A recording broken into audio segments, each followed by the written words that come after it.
Os irmãos estão alegres, os irmãos, as irmãs, os amigos, aqueles que nos visitam, estão alegres hoje? Mas estão mesmo alegres.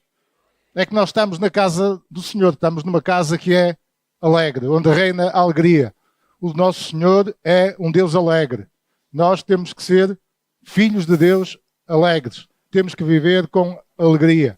E hoje temos que estar alegres não porque vamos à casa do Senhor, mas temos que estar alegres porque estamos na casa do Senhor. E por isso eu queria ver no rosto dos meus irmãos a alegria de estarmos presentes na casa do Senhor. Com reverência, porque a casa do Senhor deve ser, ou devemos estar com reverência, mas isso não invalida que não estejamos com alegria. E por isso eu gostava de ver no rosto dos meus amados irmãos e irmãs a alegria de estarmos presentes aqui na casa do Senhor. Mas mais do que ver essa alegria no rosto, aquilo que eu desejo esta manhã é que o coração dos meus irmãos esteja alegre.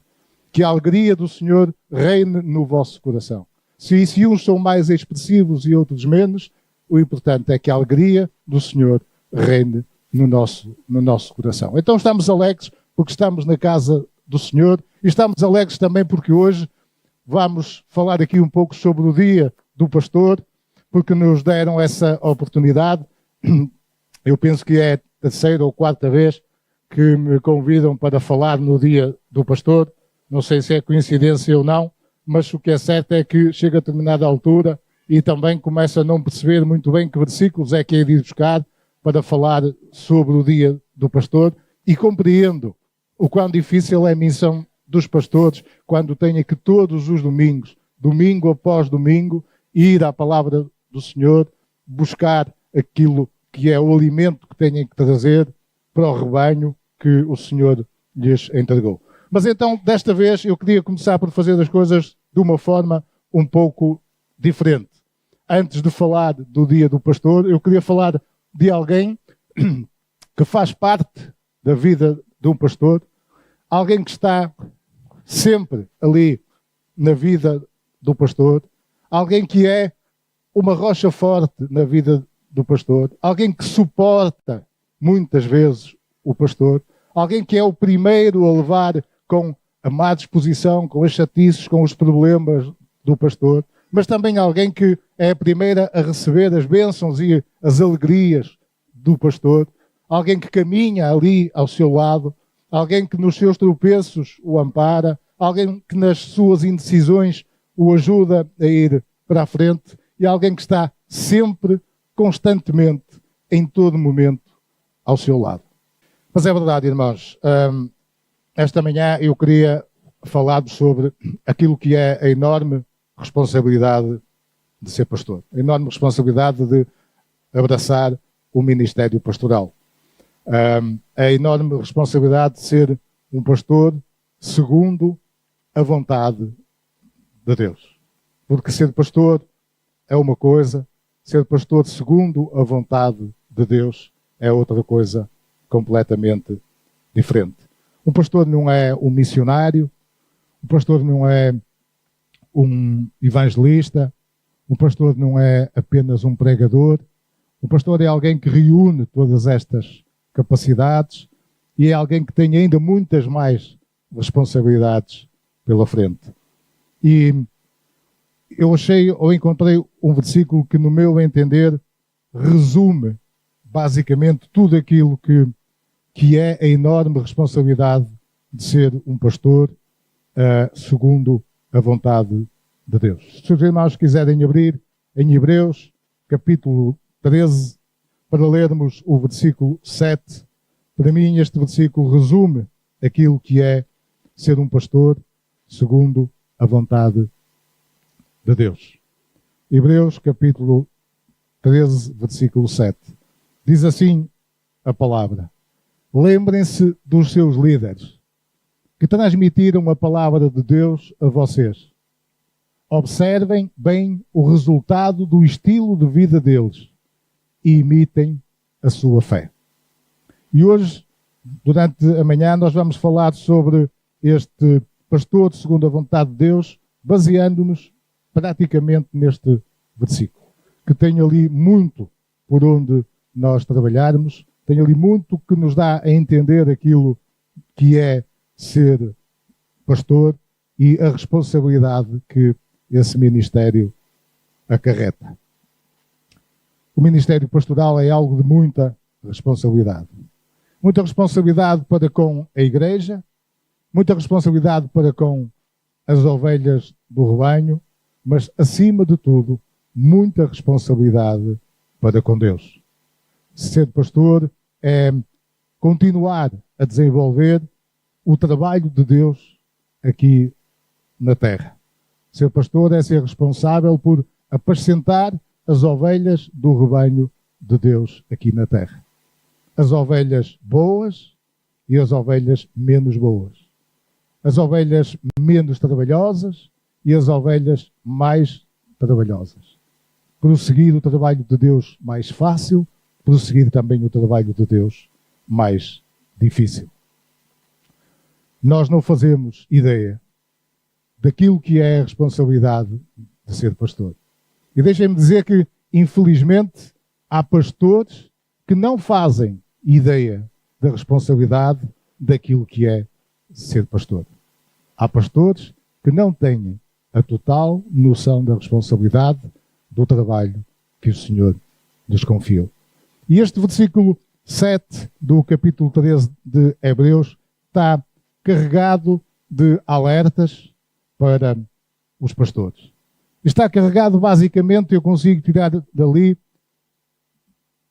3 pilares base para que, não para ser pastor, mas 3 pilares bases para que se possa ter autoridade pastoral. Porque há pastores que não têm autoridade pastoral. E para ser pastor é preciso ter autoridade pastoral. É preciso ser pastor segundo a vontade de Deus. Mas também temos ali alguns alertas para nós enquanto igreja. Que se o pastor for um pastor que siga esses 3 pilares, se o pastor for um pastor segundo a vontade de Deus, a igreja deve observar, deve segui-lo, deve obedecê-lo e deve honrá-lo no seu trabalho. Portanto, este versículo alerta os pastores, mas alerta-nos a nós também enquanto igreja. Porque se o pastor não estiver segundo esses 3 pilares, não há validação do seu trabalho por parte de Deus. Meus irmãos e irmãs, há muitos homens falando por conta e risco deles, falando daquilo que é o entendimento deles, falando daquilo até que é a vontade e que são os interesses deles, colocando o nome de Deus em cima dessas coisas. Olhando para os seus interesses, para as suas vontades, para os seus quereres e colocando o nome de Deus nessas coisas. Basta ver que existem guerras no mundo onde o nome de Deus é usado. O meu Deus não é um Deus de guerras. O meu Deus não é um Deus de morte. O meu Deus é um Deus que enviou o seu Filho Jesus para que eu tenha vida e vida em abundância. Mas há quem use o nome de Deus para justificar guerras e milhares de mortes, de vidas, de pessoas que não têm absolutamente culpa nenhuma, que são inocentes no meio disto tudo. Mas vamos então falar dos 3 pilares que eu encontro aqui neste versículo. O primeiro pilar que eu encontro é que o pastor, o verdadeiro pastor, o pastor segundo a vontade de Deus, lidera a igreja por vocação. Lidera a igreja, é um líder por vocação. É alguém a quem não lhe foi dada uma igreja para ele liderar. É precisamente o contrário. Um pastor segundo a vontade de Deus é alguém que foi dado à igreja para a liderar. Muitas vezes os pastores têm a noção ou têm a ideia de que aquela é a minha igreja. Não, a igreja não foi dada ao pastor. É o contrário. O pastor é que foi dado à igreja. O pastor é que foi dado à igreja para a guiar e para continuar na igreja o trabalho de Deus.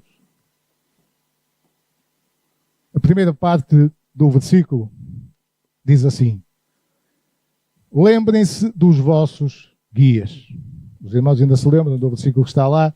Lembrem-se dos vossos guias. E que guias é que são estes? A que guias é que o versículo se refere?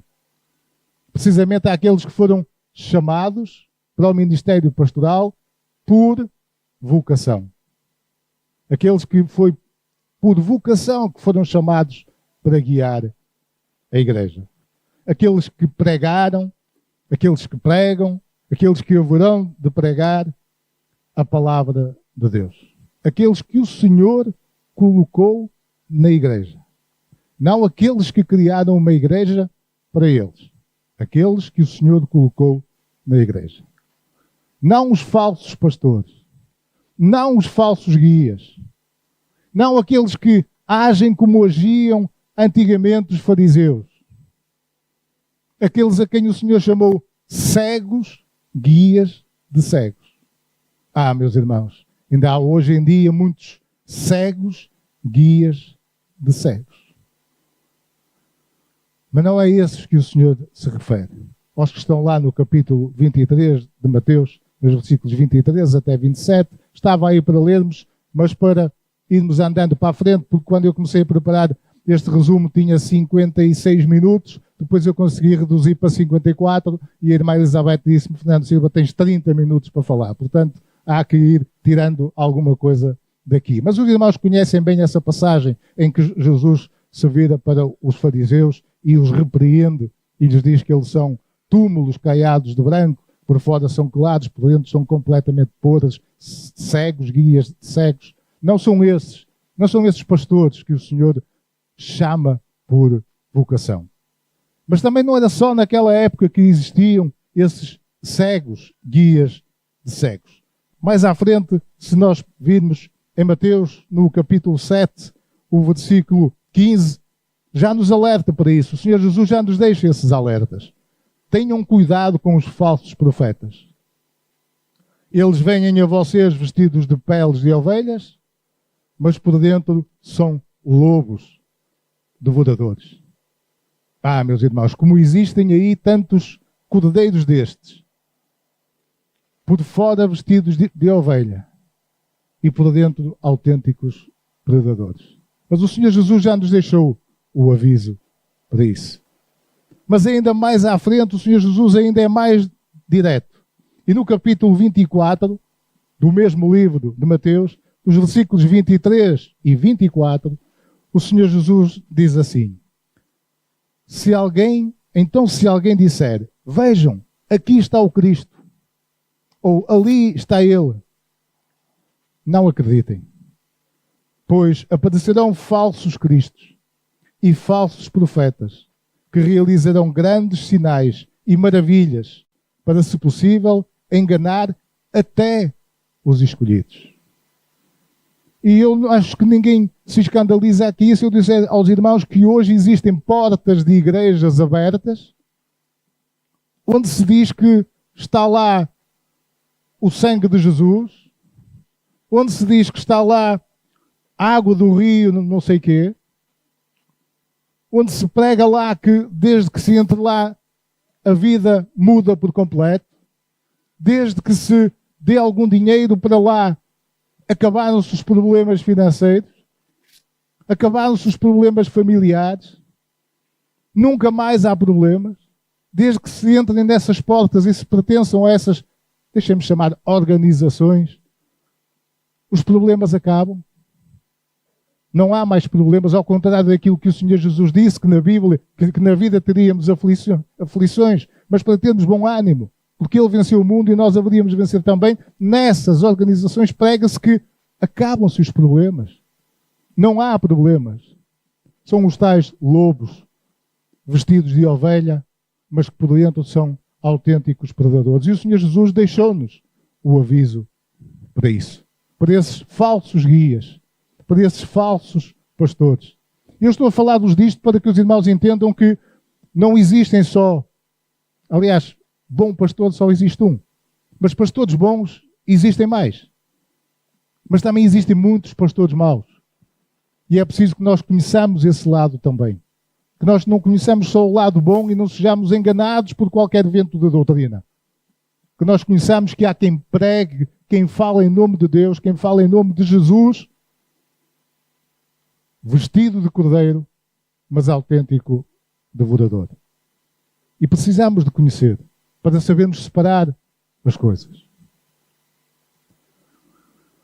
Por isso, os verdadeiros pastores são aqueles que são pastores segundo a vontade de Deus. São realmente aqueles que Deus capacita, Deus pega e coloca lá para continuarem o seu trabalho. Não aqueles que se arvoram de pastores. Não aqueles que criam igrejas para serem pastores. Não aqueles que criam denominações para serem pastores. Não, são aqueles que o Senhor coloca no meio da sua igreja. São aqueles que o Senhor dá para o seu ministério. E Deus tem usado sempre pessoas para serem pastores. O próprio Senhor Deus também. Mas será que Deus precisava disso? Será que Deus precisava de homens correndo estes riscos para continuarem o seu trabalho na terra? Não precisava, certamente. Mas é a vontade soberana de Deus. Ele quer homens e mulheres fracos, no meu entender. Porque é os fracos que ele vai buscar para conduzirem os seus rebanhos. E Deus não olha, Deus não faz acepção de pessoas. Deus não olha a condições financeiras. Deus não olha aos estudos. Deus não olha aos seminários. Deus não olha a muito estudo teológico. Deus não olha para essas coisas. É importante que aqueles que o Senhor chama se preparem, estudem, conheçam melhor a sua palavra. Sem dúvida que sim. É importantíssimo. Mas, meus irmãos, existe por este mundo fora muitos pastores que não sabem o que é um seminário. Muitos pastores que não sabem muita coisa, mas foram chamados por vocação para guiarem um rebanho. Foram chamados por Deus para guiarem um rebanho. Há países em que eu arrisco a dizer que muitos pastores pouco sabem ler, mas foram vocacionados por Deus para guiar as suas ovelhas. Esses é que são os verdadeiros pastores. Os que foram vocacionados por Deus. Uns tiveram condições e continuam a ter condições para estar nos seminários, para estudar, para se preparar, graças a Deus por isso. Mas outros não têm. Mas o fundamental aqui é ser vocacionado e chamado por Deus. Isso é o fundamental. É ser chamado e vocacionado por Deus. Deus usa todo o tipo de pessoas para conduzir o seu povo. O próprio Deus, tal como está lá em Gênesis, no capítulo 4, versículo 24, o próprio Deus, o seu arco, porém, permaneceu firme. Os seus braços continuaram fortes, ágeis para atirar, pela mão do poderoso de Jacó. Sim, pelo pastor, a rocha de Israel. O próprio Deus foi pastor para o seu povo. E mais tarde, é Jesus, o Filho de Deus, que também é pastor. Está lá em João, no capítulo 10, nos versículos 11 até 15, que os irmãos conhecem, mas que eu me delicio a ler estes versículos. E vou ler de novo. Nós conhecemos, mas é sempre bom lermos. Eu sou o bom pastor. O bom pastor dá a sua vida pelas ovelhas. O assalariado não é o pastor a quem as ovelhas pertencem. Assim, quando vê que o lobo se aproxima, abandona as ovelhas e foge. Então, o lobo ataca as ovelhas e as dispersa. Ele foge porque é assalariado e não se importa com as ovelhas. E depois diz o Senhor Jesus: eu sou o bom pastor. Conheço as minhas ovelhas e elas me conhecem. Assim como o Pai me conhece e eu o conheço. E dou a minha vida pelas ovelhas.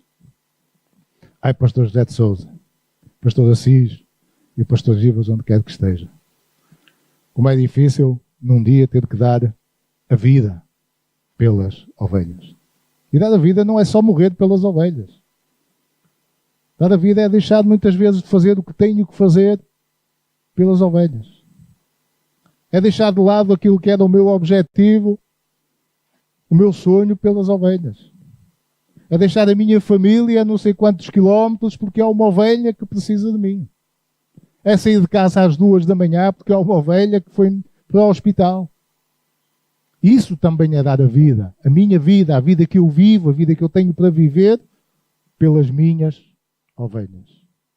O bom pastor dá a vida pelas ovelhas. A vida literalmente. Ele deu a vida na cruz por nós. O pastor José Pereira de Sousa, o pastor Assis, o pastor Gibas, dão diariamente, em circunstâncias diferentes, a vida pelas ovelhas que o bom pastor, lhes confiou.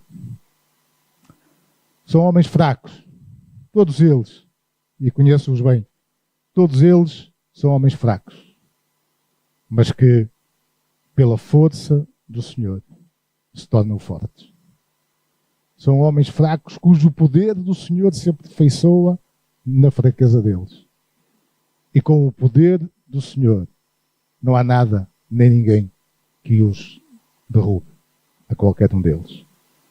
Isto até que exista um só rebanho e um só pastor. Está lá em João, no capítulo 10, no versículo 16. Quando a igreja se reunir toda, com Cristo como o supremo pastor. Nessa altura haverá um só rebanho, a que nós, pela sua graça, haveremos de pertencer. E um só pastor, que é o bom pastor. Mas este é o primeiro de 3 pilares que eu gostava de vos falar esta manhã. O segundo pilar é: o pastor guia a igreja pela palavra. Não há outra forma do pastor guiar a sua igreja e o seu rebanho, a não ser pela palavra do Senhor. Não há outra palavra qualquer. Não é a palavra do pastor, não é a palavra da esposa do pastor. É a palavra de Deus que tem que ser o guia para o pastor guiar a sua igreja. E isto, meus amados irmãos, porque a pregação não é a única função do pastor. Não é? Nós temos um pastor que prega aqui quase todos os domingos, mas ele sabe melhor que nós que a pregação não é a sua única função. Mas ele também sabe que a pregação é a sua principal função. A pregação é a principal função. É a mais relevante função de um pastor.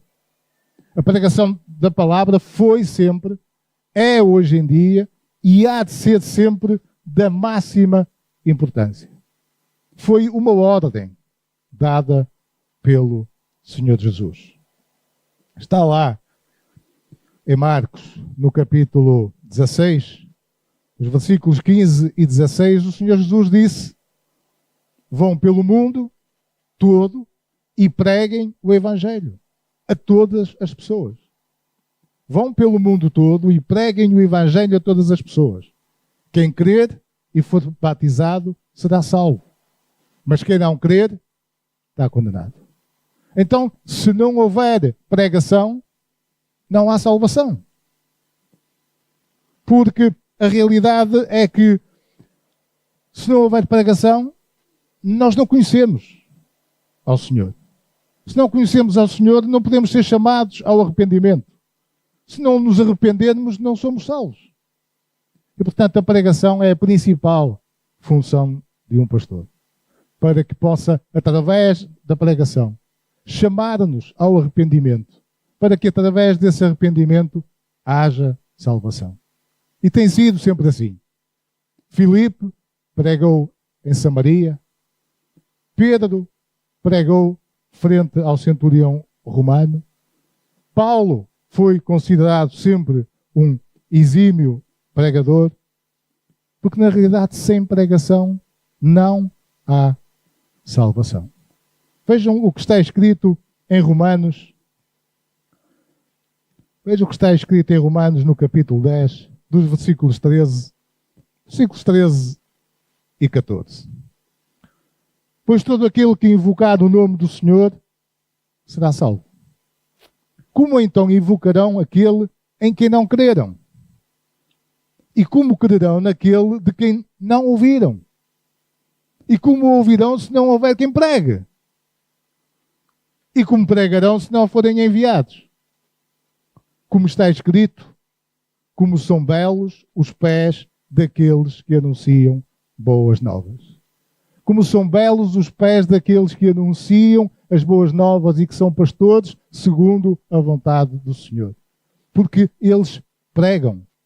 Pregam para que ouçam. E ao ouvir, para que creiam no nome do Senhor. Porque aquele que crer no nome do Senhor será salvo. Durante a história, houve muitos que se notabilizaram, excelentes pregadores do Evangelho. Irineu, Martinho Lutero, João Calvino, John Wesley, mais recentemente todos nós conhecemos Billy Graham. Homens que levaram a palavra de Deus. E graças a Deus, porque nós temos aqui entre nós 3 desses homens. Graças a Deus pelo pastor José Pereira de Sousa, pelo pastor de Assis, pelo pastor de Givas, aqui entre nós. Porque eles têm tido o cuidado de nos trazer a palavra do Senhor. A nós que somos crentes, como alimento diário. Aos irmãos que estão aqui, que são amigos e que ainda não têm o Senhor Jesus como vosso Senhor e Salvador, trazendo a palavra, chamando-vos ao arrependimento, para que possam entender que se arrependerem, serão salvos. Se ouvirem a pregação, se arrependerem, se crerem no Senhor Jesus, haverá salvação. Graças a Deus, porque os temos aqui entre nós. Porque Deus os escolheu para continuar a fazer o seu trabalho, para continuar a espalhar aquela que é a verdade de Deus, chamando os pecadores ao arrependimento. Por isso, vale a pena nós pensarmos nisso. Mas esta não é só uma função dos pastores. Esta é uma função de cada um de nós que aqui está sentado. Cada um de nós se deve lembrar das palavras de Timóteo, dizendo que procura apresentar-te a Deus aprovado, como obreiro que não tem de que se envergonhar, que maneja bem a palavra da verdade. E essa é uma obrigação de todos nós. Todos nós temos de estar bem preparados, aprovados, saber manejar bem a palavra, porque amanhã, ali naquela rua, podemos ser confrontados por alguém sobre a palavra do Senhor. E nessa altura não vamos dizer assim, olha, apareça domingo na igreja, está lá o pastor, coloque a questão ao pastor. Não. O Senhor nos capacita e nos chama para que também nós estejamos preparados para falarmos do Senhor lá fora, em qualquer circunstância.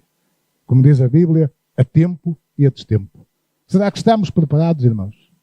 Será que estamos preparados para ser confrontados em qualquer circunstância sobre a palavra do Senhor e sabermos responder sem termos que nos escudar perante o pastor que foi quem foi chamado pelo Senhor?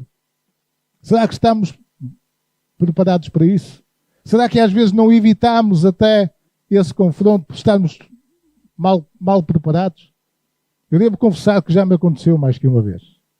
Já me aconteceu mais que uma vez estar a falar com determinado tipo de pessoas que eu me sinto à vontade para os confrontar com a palavra do Senhor, mas também já me aconteceu estar a falar com pessoas que eu digo assim, Senhor, tem misericórdia de mim, porque eu não estou preparado para este combate.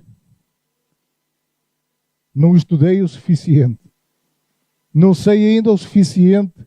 Não estou preparado para este combate. Portanto, esta é uma responsabilidade também de todos nós, estarmos preparados para isso. O tempo vai passando e nós vamos passar para o terceiro e último pilar. O primeiro, como os irmãos sabem e como viram, era os pastores, ou o pastor segundo a vontade de Deus, é alguém vocacionado. O segundo pilar é alguém que guia a igreja pela palavra. E o terceiro e último é alguém que inspira a igreja pelo exemplo. E existem tantos maus exemplos. Mas, graças a Deus, existem tantos bons exemplos. Porque quer queiramos, quer não, o pastor tem essa responsabilidade. Diz lá a parte última do versículo: e considerando atentamente o fim da sua vida, imitem a fé que eles tiveram. Então, o desafio é que nós imitemos a fé que eles têm. A fé que os pastores que apanhamos noutra igreja, a fé que os pastores que hipoteticamente possamos apanhar numa outra, mas neste momento a fé que os pastores que nós temos nesta igreja têm. Pastores, nós temos que vos imitar. Nós temos que vos imitar. É bíblico que nós imitemos a vossa fé. E, portanto, vocês têm a responsabilidade de fazer algo de acordo com a vontade de Deus. E segundo a vontade de Deus. Para que nós vos imitemos naquilo que é bom aos olhos de Deus. Porque se vocês fizerem ou não fizerem aquilo que é bom aos olhos de Deus, nós vamos vos imitar fazendo aquilo que não é bom aos olhos de Deus. E, portanto, esta também é uma responsabilidade dos pastores. Fazerem segundo a vontade de Deus. Porque sabem que têm os olhos do rebanho colocados nele. Para que imitem a fé deles. É fundamental. É fundamental que a igreja imite também a fé dos pastores. Se eles viverem de uma forma correta aos olhos de Deus, nós vamos imitá-los dessa forma. Se eles correrem ou viverem de uma forma incorreta aos olhos de Deus, nós vamos imitá-lo dessa forma. E essa é uma responsabilidade também do pastor, que é observado pelo rebanho, que é imitado pelo rebanho. Portanto, pastores, aquilo que eu vos peço é que nos ajudem a imitar-vos, vivendo de acordo com aquilo que é a vontade de Deus. Porque o juízo para os pastores também é maior do que é para nós. Porque a quem muito, os irmãos conhecem, a quem muito,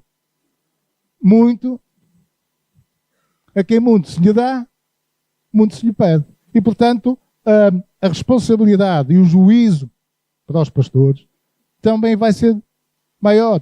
Tiago deixou-nos ficar isso no capítulo 3, no versículo 1.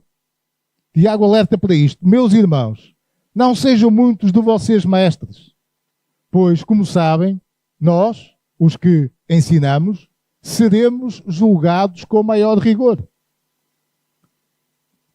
Nós, os que ensinamos, seremos julgados com maior rigor.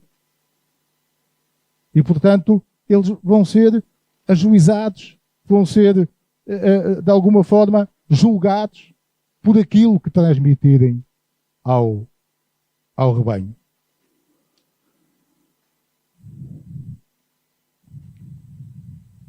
Aqueles que fazem o mal serão imitados no mal. Aqueles que fazem o bem serão imitados no bem. Mas eu queria deixar ainda aqui mais um alerta para aqueles que fazem o mal. Porque para aqueles que fazem o mal será terrível. É bom, irmãos, nós às vezes não temos a noção da responsabilidade que temos. Não só os pastores, mas nós, perante Deus. Às vezes não temos. E às vezes, à noite em casa, a ver aquelas novelas dos reis e por aí fora que estão a passar. Às vezes, ainda ontem conversava com a minha mulher, nós não temos a noção daquilo que é fazer a vontade de Deus. Nós não temos a noção da responsabilidade que temos perante Deus. Nós erramos, pecamos porque somos pecadores, pedimos perdão, o Senhor perdoa-nos, mas nós não temos a noção do quanto entristecemos Deus quando não fazemos a sua vontade. Nós não temos a noção dessa responsabilidade. E eu queria deixar para os irmãos mais este aviso que serviu para mim quando eu estava a preparar este texto, mas que queria partilhar convosco. Está em Lucas, capítulo 17. Lucas, capítulo 17, os versículos 1 e 2, para mim são assustadores. E é bom nós lermos estas coisas. É bom nós lermos e sabermos que Deus é amor, mas Deus também não se deixa escarnecer. E que nós temos uma responsabilidade enorme perante Deus. Porque Jesus disse aos discípulos, está lá em Lucas 17, 1 e 2. Jesus disse aos seus discípulos: é inevitável que aconteçam coisas que façam o povo pecar. É inevitável. Mas, ai daquele por meio de quem elas acontecerem. É inevitável nós pecarmos. Mas ai daqueles por meio de quem elas aconteçam. Ai daqueles por quem venha o escândalo. Porque seria melhor que ele fosse lançado no mar com uma pedra de moinho amarrada no pescoço, do que induzir a pecar um desses pequeninos. Ai daquele por quem vem o escândalo. Ai daquele que engana e leva a pecar um desses pequeninos.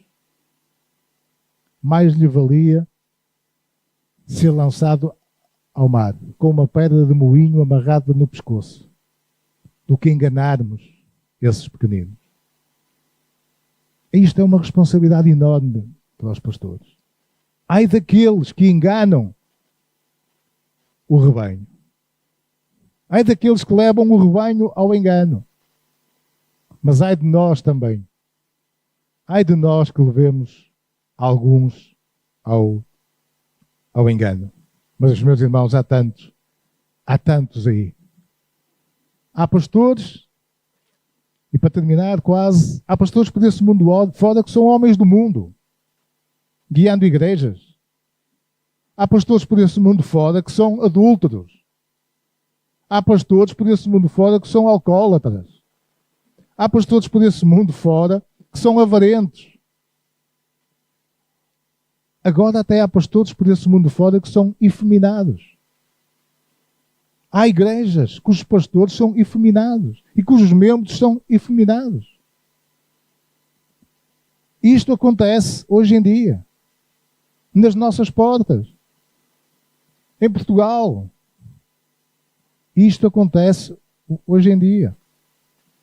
Homens que têm tudo aquilo, todas as características que um dia Jesus disse que esses não entrariam no reino dos céus. Há homens desses, pastores, a guiar rebanhos de igrejas. Isto é só para nós termos a noção de tanta coisa má que existe neste universo. No nome, dito por eles, no nome de Deus. No nome de Deus há avarentos a guiar igrejas. Eu nem preciso dizer os nomes porque os irmãos sabem. No nome de Deus há efeminados a guiarem igrejas. Ao menos os satânicos demonstram quem são. E dizem o que são. E dizem para o que vieram. Mas esses, em nome de Deus, são guias. Esses que têm todas as características daqueles que o Senhor disse que não entrariam no reino dos céus.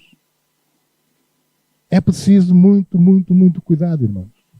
E a responsabilidade dos pastores é enorme em nos alertar para isto, em nos desviar disto, em nos fazer fugir disto.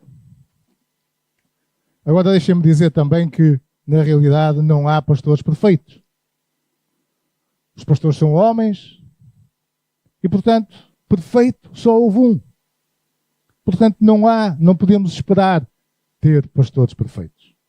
Os pastores são homens sujeitos às tentações do mundo, são homens sujeitos às tentações da carne, são homens sujeitos aos ataques de Satanás, são homens pecadores e, portanto, não há nenhum pecador perfeito.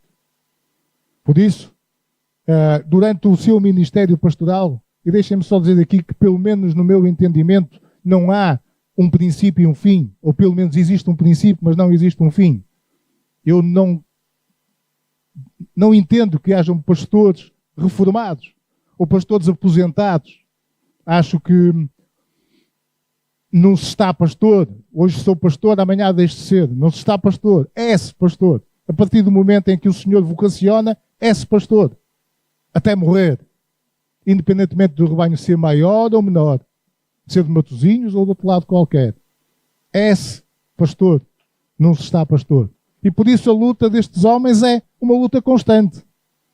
E só pela misericórdia de Deus é que eles continuam a ser pastores.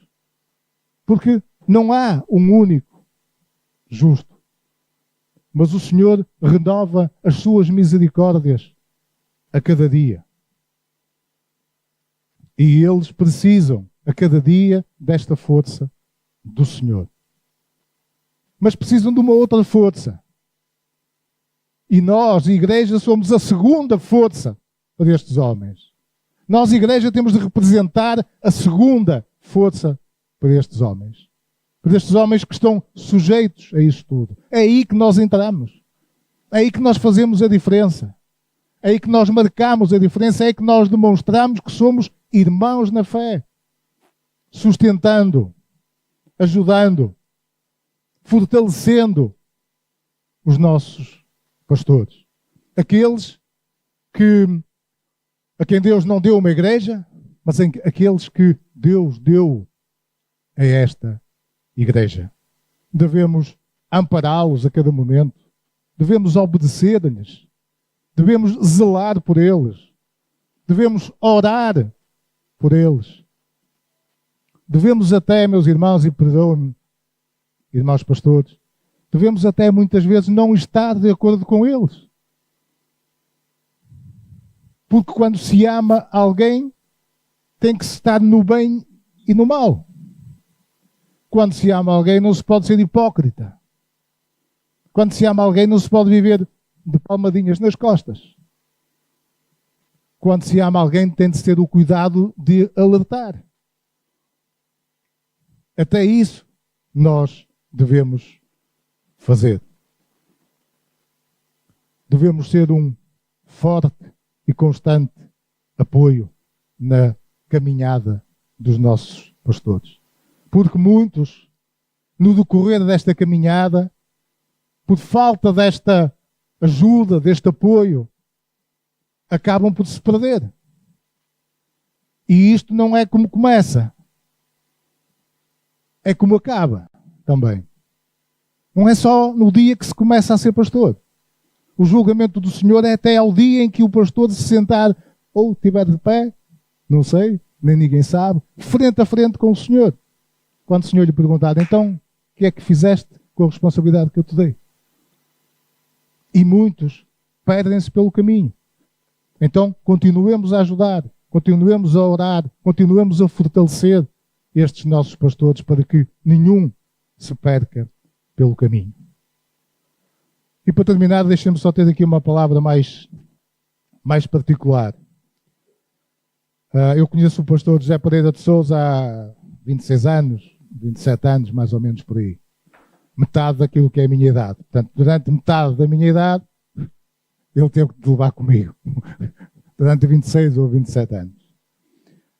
Esta Bíblia que aqui tenho foi-me oferecida por ele há 12 anos. Já o conhecia há mais de 13. Tivemos e passámos por muitas lutas juntos, aqui nesta igreja e noutras circunstâncias que alguns irmãos conhecem.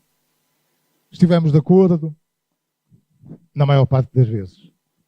Mas também tenho que dizer que estive em desacordo com ele em algumas vezes.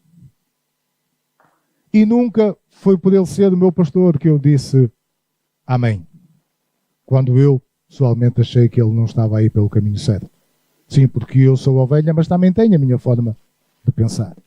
E se a minha forma de pensar, o meu pastor, que eu amo, não está aí pelo caminho certo, eu tenho que ser capaz de ter coragem de falar com ele. E de lhe demonstrar a minha visão das coisas.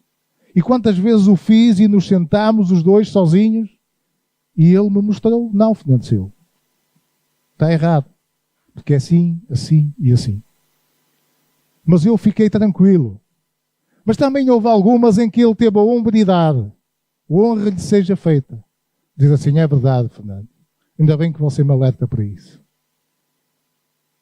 E eu não sou o único, eu sei que há aqui muitos outros irmãos que têm este tipo de relacionamento com o nosso pastor. Porque amar o pastor não é só dizer amém.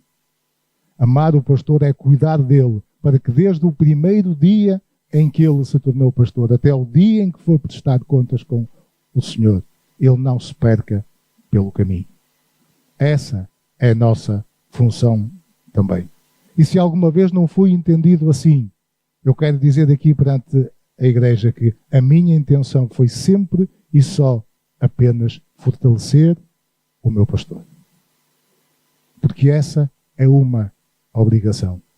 Essa é a minha obrigação. Essa é uma das responsabilidades que o Senhor Jesus me deixou. Para terminar, queria só deixar-vos aqui